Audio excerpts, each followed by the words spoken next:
오늘 우리가 함께 읽으실 하나님의 말씀은 호세아서 3장 1절에서 5절입니다. 여호와께서 내게 이르시되 이스라엘 자손이 다른 신을 섬기고 건포도 과자를 즐길지라도 여호와가 그들을 사랑하나니 너는 또 가서 타인의 사랑을 받아 음녀가 된 그 여자를 사랑하라 하시기로 내가 은 15개와 보리 한 호멜 반으로 나를 위하여 그를 사고 그에게 이르기를 너는 많은 날 동안 나와 함께 지내고 음행하지 말며 다른 남자를 따르지 말라. 나도 내게 그리하리라 하였노라. 이스라엘 자손들이 많은 날 동안 왕도 없고 지도자도 없고 제사도 없고 주상도 없고 에봇도 없고 드라빔도 없이 지내다가 그 후에 이스라엘 자손이 돌아와서 그들의 하나님 여호와 그들의 왕 다윗을 찾고 마지막 날에는 여호와를 경외함으로 여호와 그의 은총으로 나아가리라. 아멘. 여러분 혹시 리딤 코드를 사용해 보신 적이 있으신가요? 리딤 코드.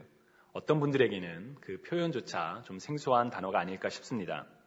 영어 단어로 리딤은 뭔가를 다시 돌려받다라는 back을 의미하는 리와 그리고 이머를 사다, 되찾다, 그걸 뭔가를 구하다라는 뜻하는 이머르라는 단어가 합쳐져서 리딤은 뭔가를 되사다 혹은 저당 잡혔던 것을 다시 찾다, 지불하다, 변제하다 그런 의미가 있습니다. 그래서 리딤 코드는 리딤을 할 수 있는 정보를 뜻하죠. 예를 들어 리딤 코드는 오늘날 많은 사람들이 사용하는 스마트폰, 스마트 기기의 앱스토어에서 주로 사용하는 표현입니다. 앱스토어에는 무료로 제공되는 앱이 있고 돈을 내고 사야 하는 유료인 앱들이 있죠.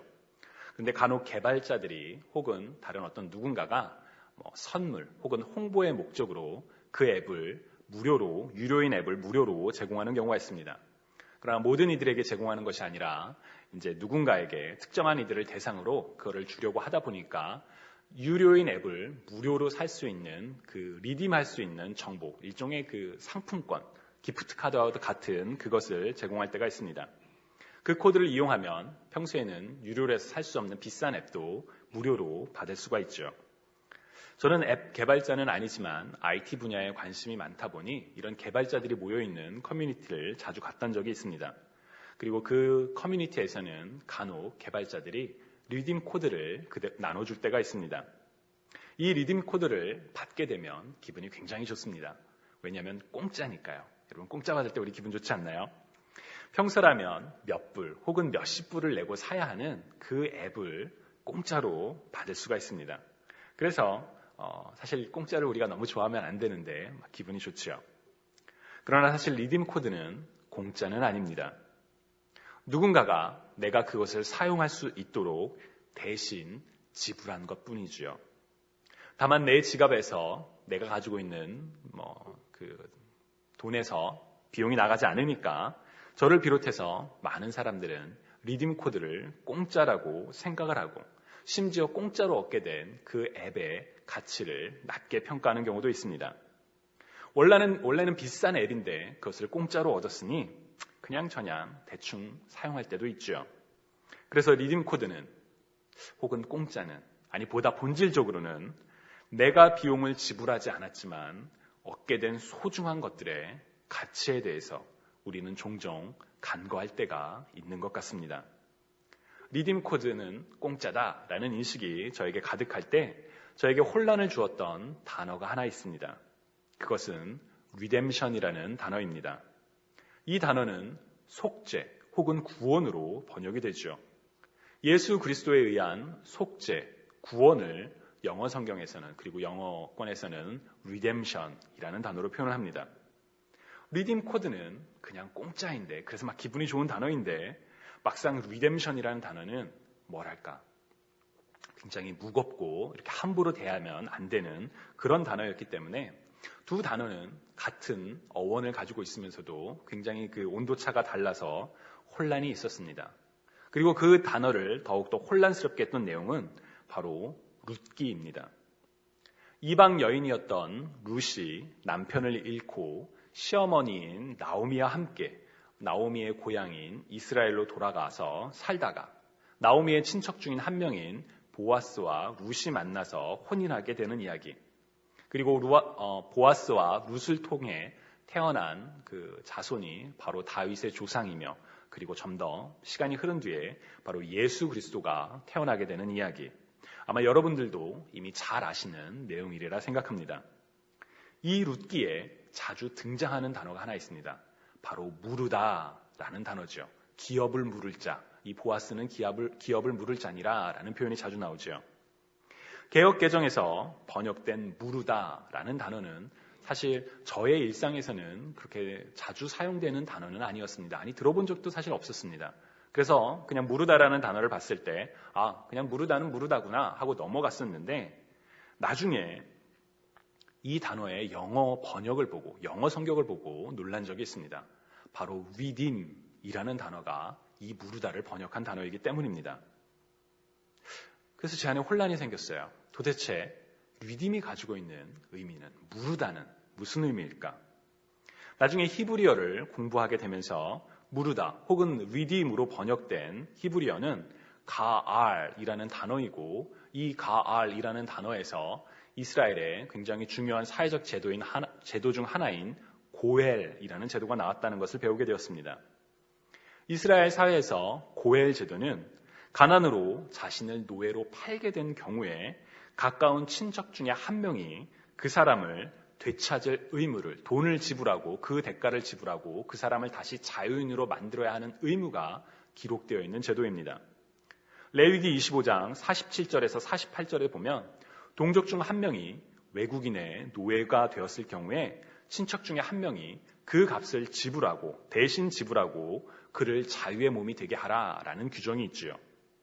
또한 가난으로 인해 어떤 한 사람이 자신의 소유, 땅을 팔게 된 경우에도 하나님께서는 땅은 본질적으로 하나님의 것이며 하나님의 소유이며 너희는 단순히 땅에 몸을 붙여 사는 나그네이기 때문에 너희가 유산으로 받은 그 땅이 팔린 경우 다시금 물을 수 있도록 redeem할 수 있도록 가까운 친척이 그 땅을 사서 돌려줘라 라고 레위기 25장에 기록되어 있습니다. 그리고 친족 중에 한 명이 자녀가 없이 그 남편을 잃게 된 경우에 남은 친척 중에 한 명이 그 미망인과 결혼하여 가계가 이어지도록 해야 할 의무가 있었습니다. 바로 이 고엘 제도를 바탕으로 이방 여인, 모압 여인이었던 룻이 보아스와 결혼을 할 수가 있었죠. 그래서 기업을 무르다는 바로 그 고엘 제도를 뜻하는 단어입니다. 이스라엘 사회에서 고엘 제도는 누군가가 지불할 능력이 없을 때, 누군가가 자신의 문제를 해결할 수 없을 때 그에 가까운 친척이 값을 대신 지불함으로써 노예를 자유인으로 삶을 이어갈 수 있도록 다시금 행복을 되찾을 수 있도록 하는 일종의 구원을 얻게 하는 일이었습니다. 고엘 제도의 핵심은 내가 아닌 다른 누군가가 비용을 지불하고 나는 그의 도움을 받는 것이지요. 받는 사람의 입장에서는 공짜이지만 사실 나 대신 내가 아닌 다른 누군가가 값을 지불하는 숭고한 헌신 혹은 희생이 전제되어 있습니다. 오늘 우리가 읽은 호세아서에도 바로 이 숭고함이 담겨져 있습니다. 몇 개월 전 호세아서 설교를 통해 우리가 함께 나누었던 것처럼 호세아 하면 우리에게 떠오르는 중요한 사건 중에 하나는 바로 호세아와 고멜의 결혼, 혼인관계입니다. 구약의 많은 선지자들은 하나님의 말씀을 듣고 그 말씀을 들어야 하는 대상들에게 가서 대신 하나님의 말씀을 전하는 대언자였습니다. 하나님의 대변인이었죠. 그런데 구약의 선지자 중에 일부는 그 말로만 하나님의 말씀을 전하는 것이 아니라 자신의 삶을 통해서 하나님의 메시지를 사람들에게 전해야 하는 경우가 있었습니다. 북이스라엘의 제2의 경제적 번성기라고 할 수 있는 여로보암 2세가 통치했던 시기, 나라는 경제적으로 풍요했지만 영적으로는 심히 타락했던 바로 그 시기에 활동했던 선지자는 자신의 삶을 통해서 하나님의 메시지를 전하라는 하나님의 명령을 받았습니다. 그것은 음란한 여인, 부정한 여인 고멜과 결혼하라는 것이었습니다. 호세아서 1장 2절을 보면 여호와께서 처음 호세아에게 말씀하실 때 여호와께서 호세아에게 이르시되 너는 가서 음란한 여자를 맞이하여 음란한 자식들을 낳으라. 이 나라가 여호와를 떠나 크게 음란함이니라 라고 이렇게 기록되어 있습니다. 하나님께서 호세아를 처음 부르셔서 하신 말씀이 너는 가서 음란한 여인, 부정한 여인과 결혼을 해라 라는 것이죠. 정결과 부정이 사회와 종교의 중요한 기준으로 되어 있던 이스라엘 사회에서 부정한 여인, 아니 음란한 여인과 결혼하는 것만큼 수치스러운 일은 없었을 것이라고 생각합니다. 그러나 호세아는 하나님의 말씀을 따라 디블라임의 딸 고멜을 아내로 맞이하였습니다. 그리고 3명의 아이들, 부정한 아이들을 낳았지요. 하나님께서는 이 3명에게 각각의 고유한 이름을 주셨습니다. 첫째는 이스르엘, 곧 하나님께서 이스라엘을 심판하시겠다라는 뜻의 이름을 주셨고, 둘째는 로루하마라는 이름을 주셨습니다. 히브리어에서 로는 무엇이 아니다라는 부정어, 낫을 뜻합니다. 루하마는 사랑, 자비, 연민을 뜻하는 단어이죠. 그래서 루하마 하면 더 이상 사랑하지 않겠다, 더 이상 자비를 베풀지 않겠다, 그런 의미입니다.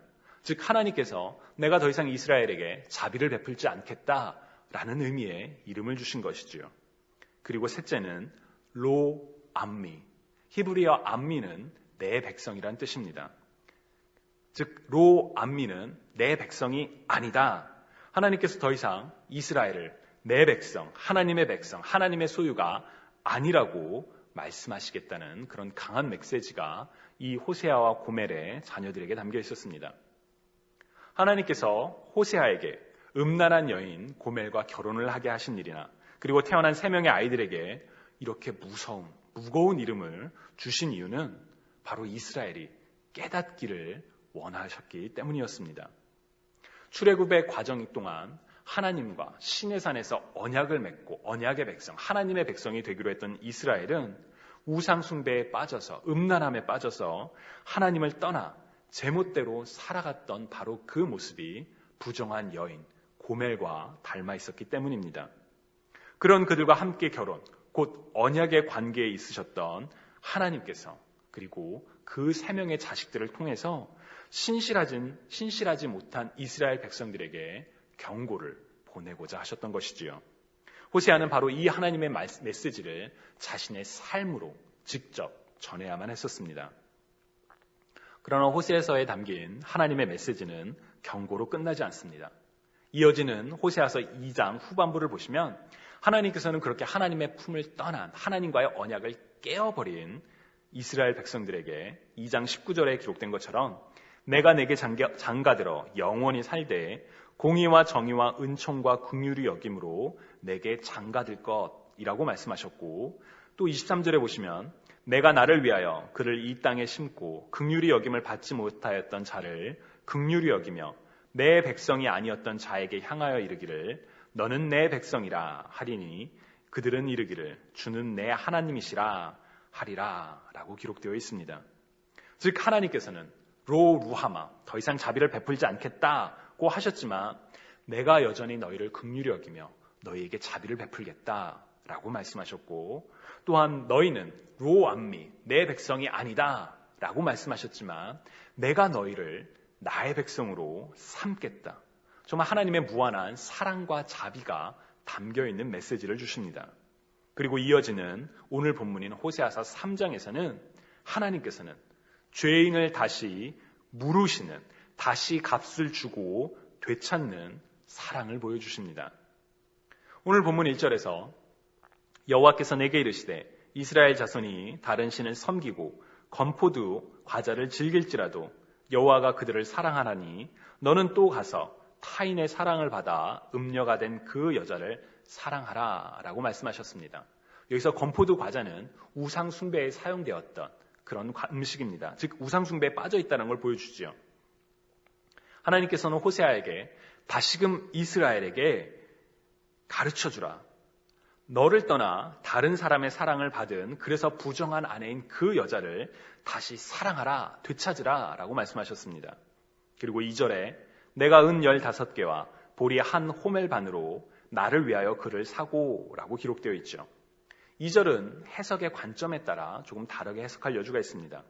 어떤 사람은 호세아가 한때는 자신의 아내였지만 이 아내를 부정한 음란을 저지른 이 아내를 다시 돈을 주고 창녀를 사는 것처럼 돈을 주고 산 것이다 라고 해석을 하기도 합니다. 또는 어떤 사람은 다른 사람의 사랑을 받아 음녀가 된 여인의 상황은 지금 자유를 빼앗긴 노예와도 같다. 호세아가 이 여인을 되찾기 위해 지불한 금액은 성경에 기록된 한 여성 노예를 되찾는 금액과도 같기 때문에 호세아는 지금 죄로 인해 자유를 빼앗긴 노예가 된 여인을 자신의 주머니를 털어서 자신의 돈을 지불해서 그 값을 내고 다시 되찾는 것, 자유케 한 것, 물은 것, 리딤한 것이다 라고 해석을 하기도 합니다. 저는 개인적으로 이 두 번째 해석을 더 좋아합니다. 왜냐하면 구약의 사회제도에서, 아니 성경 전반에서 흐르는 구속, 리뎀션의 관점을 잘 보여주기 때문입니다. 룻기의 예를 통해 우리가 알 수 있는 것처럼 나는 지불할 능력이 없지만, 나는 내 스스로 노예라는 절박한 신분에서 벗어날 수 없지만 누군가가 나를 대신하여 그 값을 지불하고 나를 자유케 한 일, 바로 고엘 제도의 관점과 연결되어 있기 때문입니다. 여인은 비록 자신의 잘못으로 자초한 일이긴 하지만 자신의 힘과 능력으로 그 고통과 그 노예에 억압된 상황에서 벗어날 수가 없었습니다. 그러나 하나님의 말씀을 따라 다시 사랑하라는 하나님의 말씀을 따랐던 하나님의 사람인 호세아가 그 값을 대신 지불하고 자유의 몸이 될 수 있도록 도와주지요. 이어지는 3절은 그에게 이르기를 너는 많은 날 동안 나와 함께 지내며 음행하지 말며 다른 남자를 따르지 말라. 나도 내게 그리하리라 하였노라. 라는 이 내용은 호세아가 이 여인을 단순히 창녀로서 자신의 어떤 목적을 위해서 이 여인을 산 것이 아니라 서로에게 신실한 책임을 다하는 부부의 관계로 다시 회복시켰음을 우리가 짐작할 수 있게 합니다. 그리고 무엇보다 성경은 하나님의 사랑이 바로 예수 그리스도를 통한 리뎀션의 과정으로 확증되었음을 우리에게 분명히 보여줍니다. 우리가 죄인이 된 것은 다른 누군가의 잘못이 아니라 바로 우리의 잘못과 우리의 책임 때문이었죠. 우리는 다 양 같아서 각각 자기가 좋아하는 길로 흩어졌습니다. 그러나 하나님께서는 우리의 죄를 하나님의 아들 독생자 예수 그리스도에게 담당하게 하셨고, 예수 그리스도가 우리 대신 죄의 값을 지불하심으로써, 리딤하심으로써 우리가 더 이상 죄의 노예가 아니라 하나님의 자녀가 되는 축복을 누리게 되었습니다. 이와 같은 하나님의 신실한 사랑이 바로 오늘 호세아서 3장에 담겨 있지요. 그래서 저는 오늘 본문의 호세아의 행동이 바로 일종의 고엘 혹은 리딤과 같다라고 믿습니다. 주님이 사랑하시는 여러분, 그런데 이 리딤 제도에는 큰 약점이 하나 있습니다. 본질적인 약점이 아니라 바로 이 리딤을 받은 사람들이 가질 수도 있는 약점입니다. 그것은 내 노력, 내 능력, 내 의지로 주어진 것이 아니기에 심지어 나는 아무런 희생도 아무런 대가도 지불하지 않고 거저 얻었기 때문에 우리는 그것을 가볍게 여길 수도 있다는 것입니다. 마치 설교를 시작하면서 말씀드렸던 리딤 코드처럼 말이죠. 사실 하나님의 놀라운 사랑은 몇십 불짜리 리딤 코드와 비교하는 것은 전혀 말이가 되지 않습니다. 그러나 그럼에도 불구하고 우리는 하나님의 사랑이 예수 그리스도를 통한 구속, 구원, 리뎀션이 나의 행위와 나의 의지와 상관없이 주어졌다는 바로 그 이유로 예수님의 구원을, 하나님의 사랑을 너무 가볍게 여길 때가 있지는 않나 싶을 때가 있습니다. 내 죄로 인해 예수 그리스도가 조롱받고 찢기고 십자가 위에서 고통받고 죽으셨지만 그 피로 말미암아 속죄함을 받았음에도 여전히 죄의 길을 떠나지 못하는, 여전히 인생의 주인이 나라고 주장하는 때가 우리에겐 너무나도 많기 때문이지요. 하나님의 은혜를 값없이 거저 얻었다는 이유로 여전히 우리는 우리를 사랑하시는 하나님의 뜻을 헤아리지 못하며 그 뜻에 순종하기보다는 여전히 내가 내 인생의 주인으로 살아갈 때가 얼마나 많은지요.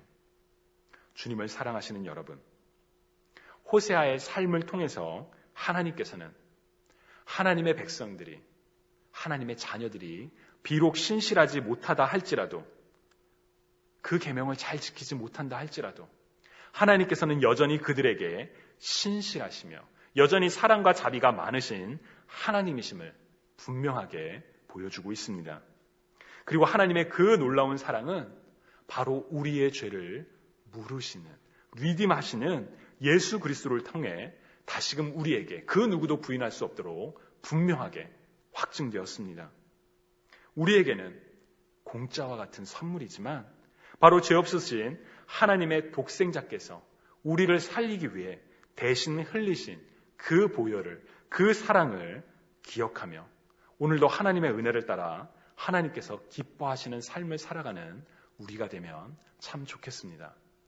여러분, 오늘 이 시간 우리가 함께 기도드리실 때 하나님, 주님께서 주신 이 놀라운 은혜가 비록 내게는 공짜로 주어졌지만 하나님 예수 그리스도가 흘리신 그 피임을, 그 숭고한 희생임을 기억하며 제가 하나님께서 기뻐하시는 삶을 살길 원합니다 라는 그런 마음으로 이 시간 우리 함께 기도로 나아가시겠습니다.